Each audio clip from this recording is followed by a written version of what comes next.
Lape, alhamdulillah. Tandu. Seperti inilah evakuasi jasad pengemudi mobil yang terjepit di bagian kemudi mobil dalam jurang sedalam 80 meter di kawasan Sitinjau Laut oleh tim Basarnas Kota Padang. Kondisi jurang yang curam dengan sudut kemiringan hampir 90 derajat memaksa petugas menggunakan teknik evakuasi vertikal. Jarak pandang yang terbatas di malam hari serta kecuraman medan membuat proses penyelamatan berlangsung dramatis dan memakan waktu hingga 3 jam. Korban akhirnya berhasil dievakuasi dalam kondisi meninggal dunia. Diduga kendaraan korban yang melaju dari arah Solok menuju Padang mengalami remblong dan hilang kendali hingga terjun ke dalam jurang sedalam 80 meter. Kondisi laka tunggal di jalur lintas Sitinjau Laut. Hal ini kita berkoordinasi dengan tim terkait, baik itu dari Damkar, kepolisian, kemudian tim besar kemanusiaan yang tergabung, baik itu ambulans kakak dan lain-lainnya. Pihak kepolisian terus mengimbau para pengemudi untuk tetap waspada dan selalu berhati-hati ketika berkendara, khususnya di kawasan Sitinjau Laut. Dari Padang, Sumatera Barat, Budi Sunandar, iNews melaporkan.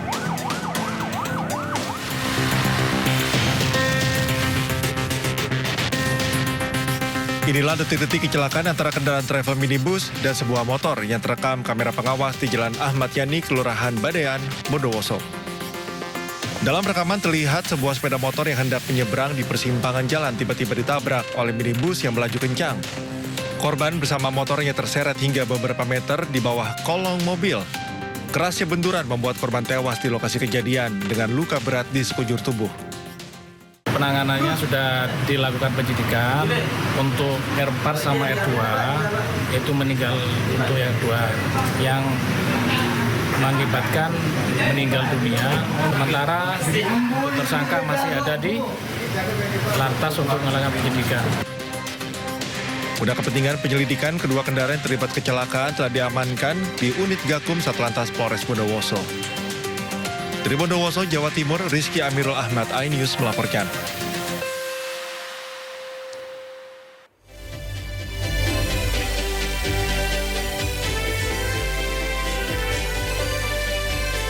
Selamat siang pemirsa, Sido Siang kembali hadir menemani aktivitas Anda. Bersama saya Indra Setia Budi, berikut berita pilihan siang hari ini.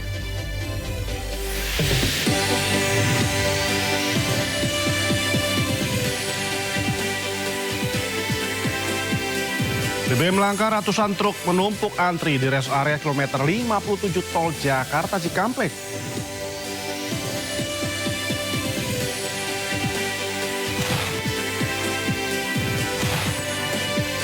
Bupati Langkat ditetapkan tersangka korupsi. KPK amankan uang tunai 1,2 miliar dan 55 kg platinum.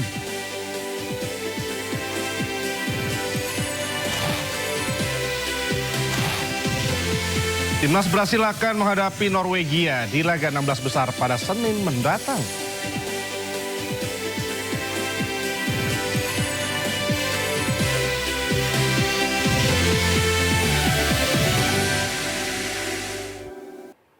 Ya pemirsa, kita awali Sido Siang dari gudang penyimpanan milik pabrik rumah kayu di jalur Pantura, Kabupaten Indramayu, Jawa Barat terbakar. Kebakaran diduga akibat percikan api di ruang tengah gudang yang menyambar bahan baku kayu yang mudah terbakar.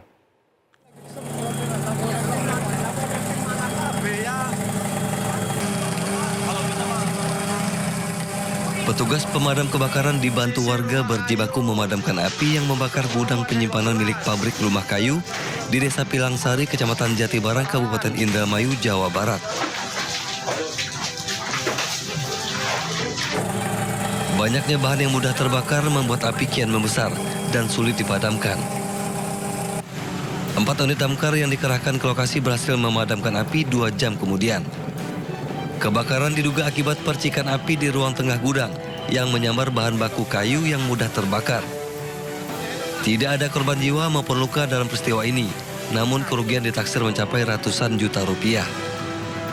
Polisi masih menyelidiki penyebab pasti kebakaran.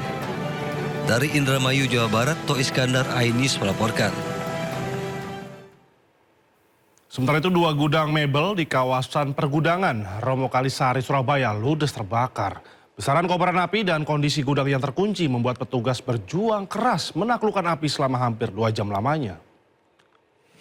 Untuk arah jam 6 kita bikin stabil aja. Ini Pak. Kepanikan menyelimuti kawasan pergudangan Romo Kalisari, Tambak Oso Wilangun, Benowo, Surabaya. 2 gudang mebel terbakar hebat hingga isinya berubah menjadi arang. Petugas pemadam kebakaran mengalami kendala saat tiba di lokasi. Pintu gudang yang terkunci memaksa petugas menjebol tembok agar bisa menjangkau titik api. Letak gudang yang jauh dari sumber air juga memperlambat proses pemadaman. Dinas Pemadam Kebakaran dan Penyelamatan Kota Surabaya mengerahkan sedikitnya 22 unit mobil pemadam untuk mengendalikan kobaran api yang terus membesar. Terbakar di sisi belakang, akhirnya kita bobol dari sisi depan sama sisi belakang. Itu awalnya juga pintunya terkunci semua. Nggak ada satpam atau apa Pak di sana? Kelihatannya nggak ada, jadi informasi dari warga itu sudah besar. Setelah berjuang hampir 2 jam, api akhirnya berhasil dipadamkan. Tidak ada korban jiwa dalam kebakaran ini dan kerugian diperkirakan mencapai miliaran rupiah. Dari Surabaya, Jawa Timur, Sony Hermawan, iNews melaporkan. Informasi lainnya pemirsa, bidang profesi dan pengamanan Polda Jawa Tengah menahan seorang anggota Polres Tegal Kota yang diduga melakukan penganiayaan terhadap seorang perempuan. Selain diproses pidana, yang bersangkutan juga menjalani pemeriksaan atas dugaan pelanggaran kode etik dan juga disiplin Polri.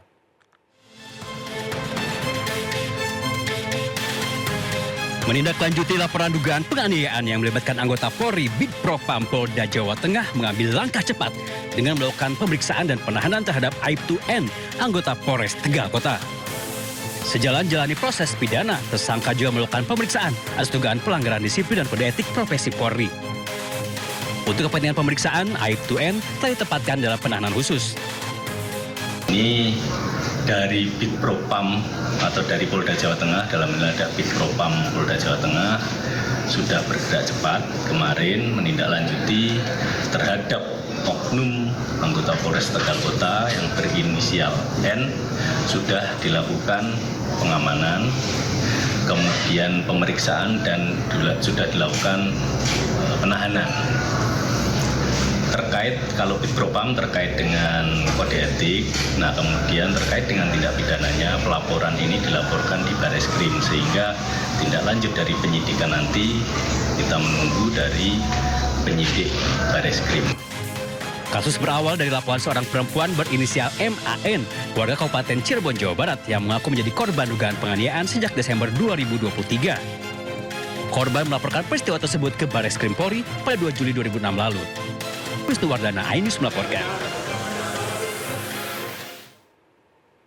Sementara itu, tim kuasa hukum Hotman Paris mendampingi korban penganiayaan dan juga penyekapan yang diduga dilakukan oknum polisi di Rumah Sakit Polri Kramat Jati, Jakarta Timur. Tim kuasa hukum Hotman Paris mendampingi korban penganiayaan dan juga penyekapan yang dilakukan oknum polisi ke Rumah Sakit Polri Kramat Jati, Jakarta Timur untuk menjalani visum setelah sebelumnya membuat laporan ke Mabes Polri. Diketahui korban wanita berinisial M diduga disekap dan juga dianiaya hingga mengalami luka bakar 47% selama 2,5 tahun. Selain itu, korban juga dicekoki narkoba.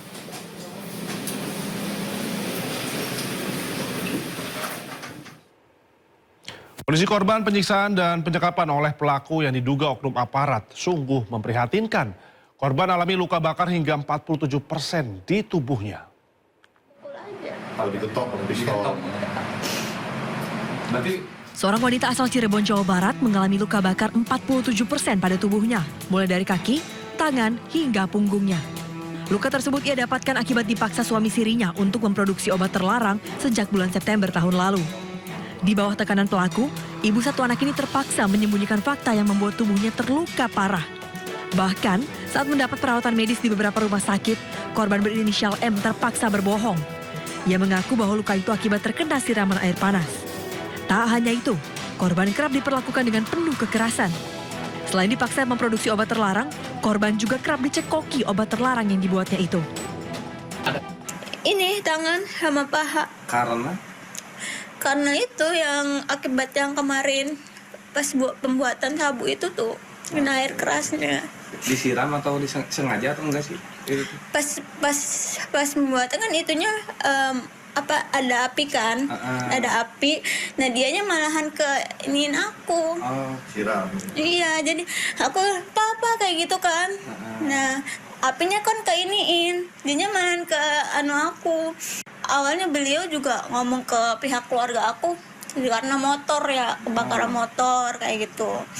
Nah kalau aku bilangnya karena gas, karena kena kompor gas di rumah sakitnya tuh.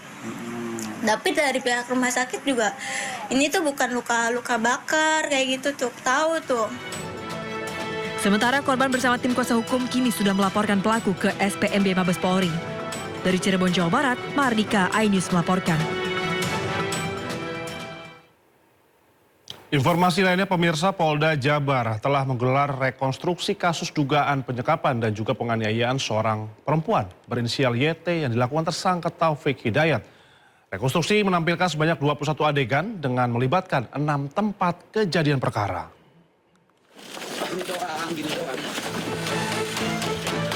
Sedikitnya ada 21 adegan pada rekonstruksi kasus dugaan penyekapan dan juga penganiayaan berat terhadap seorang perempuan berinisial YT yang dilakukan tersangka Taufik Hidayat di Bandung, Jawa Barat. Rekonstruksi melibatkan 6 tempat kejadian perkara dan dihadiri petugas Direktorat PPA Polda Jawa Barat, jaksa penuntut umum, serta kuasa hukum kedua belah pihak. Tersangka memperagakan penyiksaan menggunakan bangku, helm, hingga benda tajam. Sementara dugaan kekerasan seksual masih dalam tahap pendalaman polisi. Selain rekonstruksi, penyidik juga telah meminta keterangan tambahan dari korban. Total 25 saksi sudah diperiksa, termasuk korban dan saksi ahli.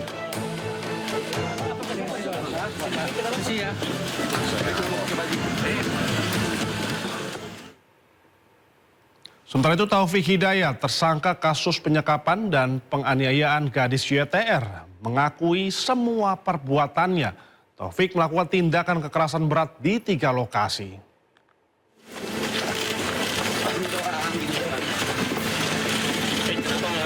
Polda Jawa Barat telah melakukan rekonstruksi 3 dari 6 tempat kejadian perkara kasus penyekapan dan penganiayaan yang dilakukan Taufik Hidayat kepada gadis YT.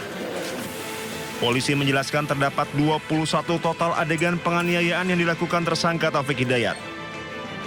Direktur PPA dan PPO Polda Jabar Kombes Rumi Untari mengatakan Taufik Hidayat mengakui telah melakukan tindak kekerasan berat kepada gadis YT di TKP 3, 5, dan 6.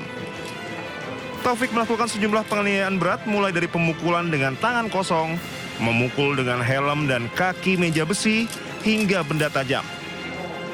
Tadi gelar rekonstruksi sudah berjalan dengan baik, lancar, dan alhamdulillah tidak ada penolakan dari tersangka dan tersangka mengakui semua perbuatannya di 6 TKP. Berdasarkan penyidikan polisi, di TKP pertama dan kedua juga terdapat aksi kekerasan. Namun penganiayaan yang dilakukan Taufik terhadap korban masih dalam kategori ringan. Dari Bandung, Jawa Barat, tim liputan iNews melaporkan. Sementara informasi lainnya, pemirsa, polisi berhasil menetapkan 7 orang tersangka dalam kasus penyekapan di Gedung Percetakan Jakarta Pusat. Pernyataan ini disampaikan petugas saat konferensi pers di Polda Metro Jaya. Lihat ya, sampingnya. Proses hukum penyekapan 3 korban di Gedung Percetakan di Jakarta Pusat masih bergulir. Dalam gelaran konferensi pers Polda Metro Jaya, polisi telah menetapkan 7 tersangka atas kasus yang diawali dari pencurian para korban. Ketujuh tersangka ini, 5 orang laki-laki, 2 orang perempuan. Dan terus dilakukan pemeriksaan secara intensif, tidak terlepas daripada para korban itu sendiri maupun ke-7 tersangka, dan kami melakukan pemeriksaan di sekitar TKP dan yang berkaitan dengan peristiwa pidana tersebut. Selain proses hukum yang terus berlanjut, polisi juga memberikan pendampingan kesehatan berupa trauma healing serta perlindungan bagi para korban dengan melibatkan tim Bidokes Polri, tim psikologi, serta LPSK. Hingga saat ini penyidik masih memeriksa intensif dan mengumpulkan alat bukti, termasuk hasil visum ketiga korban beserta rekaman CCTV yang telah diamankan. Sebelumnya, korban tengah ketahuan mencuri dengan total 250 juta rupiah. Akhirnya, korban disekap dan dipasung. Keluarga korban yang sudah memberikan tebusan sebesar 50 juta rupiah, tetapi korban tidak juga dibebaskan. Keluarga korban melaporkan kejadian ke LBH.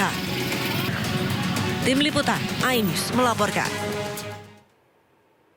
Beralih ke informasi lainnya pemirsa, keluarga mendiang Dr. Eliza Priscilia Utami Pakainoni atau Dr. Ica resmi melaporkan 4 orang ke Polda Nusa Tenggara Timur. 4 terlapor terdiri dari 3 anggota DPRD Kabupaten Timur Tengah Utara dan 1 orang dokter hewan berstatus aparatur sipil negara.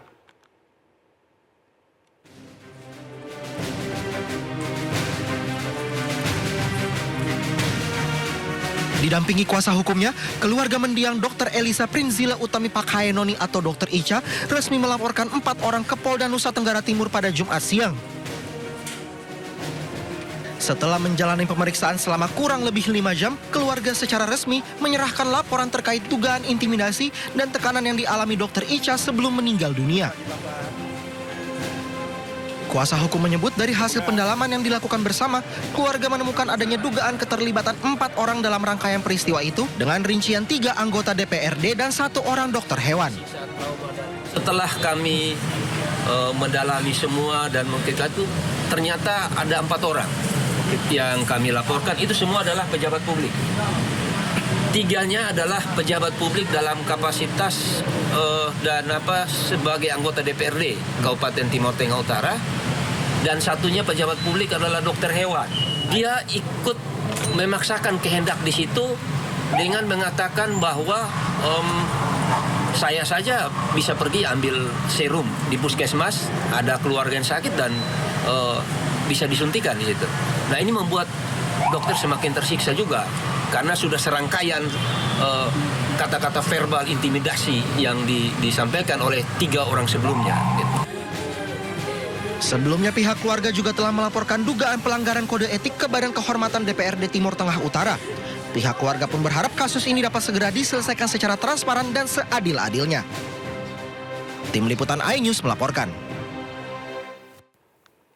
Jenazah pilot AMA Air Nicholas F. Goselin yang tewas dalam insiden penembakan dan pembakaran pesawat di Yahukimo, Papua Pegunungan, dievakuasi oleh petugas gabungan dari TNI Polri. Selain menguasai kembali bandara, aparat juga memburu pelaku penembakan serta pembakaran pesawat AMA Air.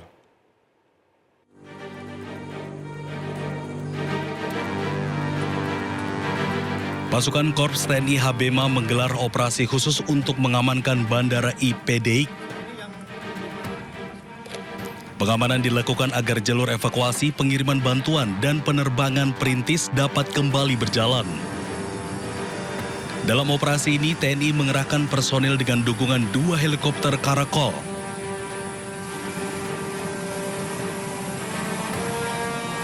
Selain mengamankan bandara, aparat juga mengevakuasi jenazah pilot AMA Air Nicholas F. Goselin. Jenazah kemudian diterbangkan ke Timika dan selanjutnya dijadwalkan dibawa ke Jakarta. Alhamdulillah pada hari ini kami berhasil mengevakuasi jenazah almarhum Kapten Pilot Nicholas F. Goselin yang kemarin ditembak oleh TPNP BOPM di Yahukimo, tepatnya di kampung di Bandara Balinggama, Kabupaten Yahukimo. Patut diduga ya, karena kalau masyarakat sipil biasa kayaknya tidak mungkin mereka akan melakukan penyerangan terhadap satu-satunya sarana transportasi yang dapat menjadi penghubung masyarakat di Balinggama ke dunia luar. gitu loh. Karena masyarakat sipil terutama pasti akan membutuhkan sarana itu. Jadi patut diduga. Kita belum bisa memastikan karena kita belum melakukan, belum mendatangi TKP, belum olah TKP, belum mengumpulkan keterangan dan barang bukti yang ada. Satgas Operasi Damai Kartens 2026 memastikan penyelidikan masih berjalan untuk mengungkap penyebab pembakaran pesawat AMA Air PKRCY, menemukan pelaku penembakan dan memastikan keamanan penerbangan perintis di Papua Pegunungan. Dari Yahukimo, Papua Pegunungan, Chandri Suripati, iNews melaporkan. Informasi lainnya pemirsa, antrian ratusan truk terlihat di SPBU Rest Area kilometer 57 Jakarta Cikampek. Para supir truk ini terpaksa mengantri karena langkanya solar di sejumlah SPBU.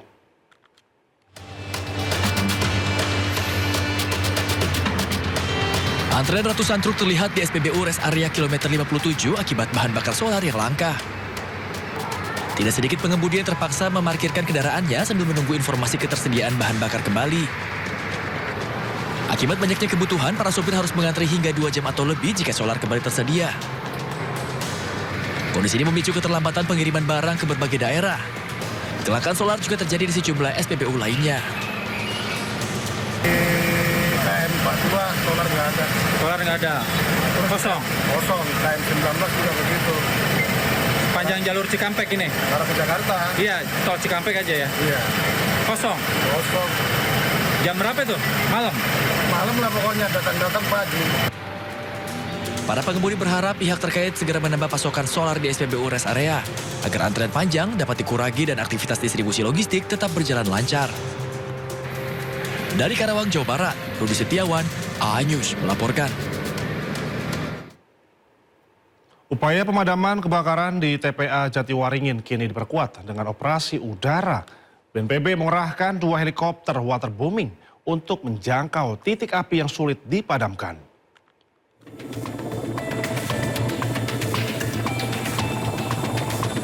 Dua unit helikopter waterbombing milik BNPB mulai melakukan penyiraman dari udara di kawasan TPA Jatiwaringin, Kabupaten Tangerang, Banten. Kedua helikopter tersebut sebelumnya diperbantukan untuk penanganan kebakaran hutan dan lahan di Sumatera Selatan dan Jambi. Operasi udara dilakukan lantaran sejumlah titik api berada di puncak tumpukan sampah sehingga sulit dijangkau armada pemadam di darat. BNPB menyatakan pemadaman akan terus dilakukan secara terukur, baik melalui jalur darat maupun udara, hingga seluruh titik api berhasil dikendalikan. Sebelumnya, kebakaran hebat terjadi di lahan TPA Jatiwaringin sejak Selasa 30 Juni pukul 12.30 waktu Indonesia bagian Barat. Ya pemirsa, Taman Mini Indonesia Indah masih ramai oleh warga yang menghabiskan libur akhir pekan dan libur sekolah.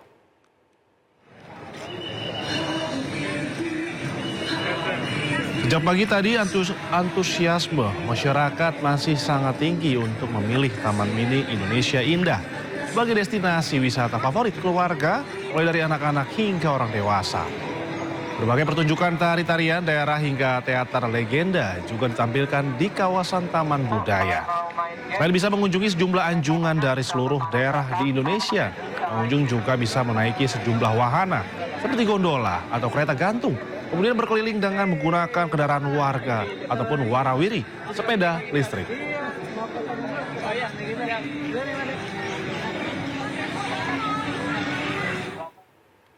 Dan untuk mengetahui informasi terkini sudah ada rekan kami Muharlin di Taman Mini Indonesia Indah.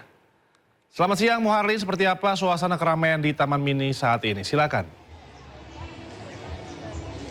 Ya, selamat siang Indra dan juga pemirsa. Pemantauan kami sejak pagi sampai dengan siang hari ini, kawasan wisata Taman Mini ini masih menjadi destinasi wisata favorit begitu bagi para masyarakat yang tentunya ingin menghabiskan waktu libur weekend dan juga bertepatan dengan libur hari anak-anak sekolah. Dan Taman Mini ini masih menjadi pilihan begitu bagi sejumlah masyarakat yang khususnya berada di daerah atau di wilayah Jabodetabek, dan juga harga tiket masuk yang cukup terjangkau ini membuat masyarakat begitu antusias begitu untuk akan yang akan berkunjung ke Taman Mini. Sejumlah sajian atau hiburan juga disajikan oleh pihak pengelola Taman Mini Indonesia Indah, di mana Taman Mini Indonesia Indah ini menyajikan sejumlah pertunjukan tari-tari daerah, kemudian kesenian daerah, dan juga ini tepat di belakang saya salah satunya yaitu Teater Keong Mas yang menampilkan sejumlah teater yang khususnya teater yang berasal dari sejumlah daerah di Indonesia. Selain itu juga untuk siang hari ini para pengunjung juga antusias begitu. Tadi kami melihat ada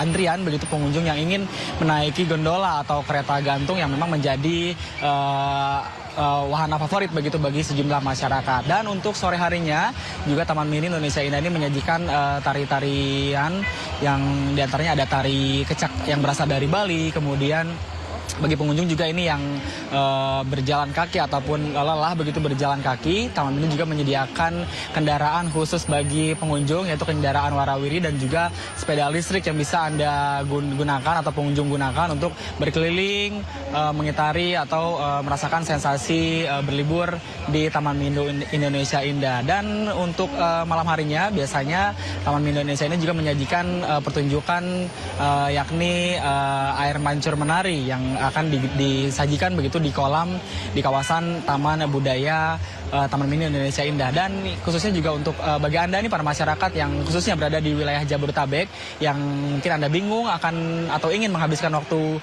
libur weekend atau libur sekolah anak-anak ini akan kemana begitu, Taman Mini Indonesia Indah bisa menjadi pilihan alternatif bagi Anda untuk menghabiskan waktu libur Anda bersama dengan keluarga. Kembali ke Indra. Baik, terima kasih rekan Muharlin menyampaikan langsung dari Taman Mini Indonesia Indah. Selamat bertugas kembali Muharlin. Ya pemirsa, UMKM lokal yang sukses menyedot perhatian pengunjung dengan menu manis kekinian diserbu pengunjung Pekan Raya Jakarta. Untuk menikmati jajanan viral ini, pengunjung harus merogoh kocek mulai dari Rp35.000 hingga Rp70.000. Seperti apa antusias pengunjung menikmati makanan viral strawberry Dubai, Chewy Cookies? Berikut laporan rekan kami Kayadana Rosa di Pekan Raya Jakarta. Pemirsa, tidak afdol rasanya kalau kita ke PRJ tidak jajanan viral. Saat ini saya berada di Hall BC3.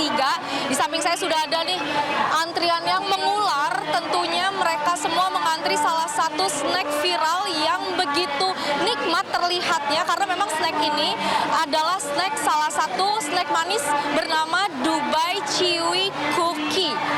Ada di sebelah kiri saya nih. Nah, saya penasaran, langsung saja kita lihat yuk kayak gimana sih bentuknya nih strawberry Dubai Chewy Cookie Cup yang digadang-gadang menjadi salah satu makanan viral di PRJ tahun ini nih.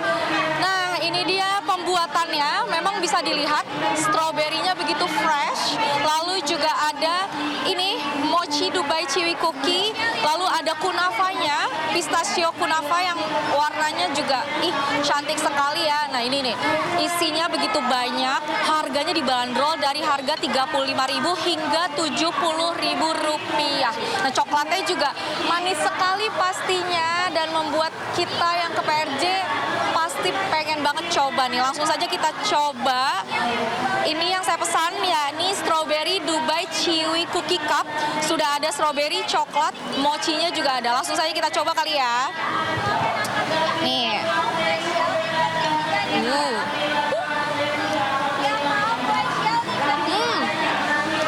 Enak banget. Harganya Rp70.000. Dapat strawberry, Dubai Chewy Cookie, ada coklatnya juga. Langsung saja datang ke salah satu booth di Hall BC3 hanya sampai tanggal 12 Juli 2026. Jadi jangan lupa jajan strawberry Dubai Chewy Cookie Cup di PRJ bareng saya. Dari Jakarta, Kayadana Rosa, Eri Nugraha, iNews melaporkan. KPK tetapkan Bupati Langkat dan seorang dari pihak swasta tersangka dugaan suap proyek senilai Rp10 miliar di lingkungan Pemkab Langkat. Sesaat lagi di Sindonesia.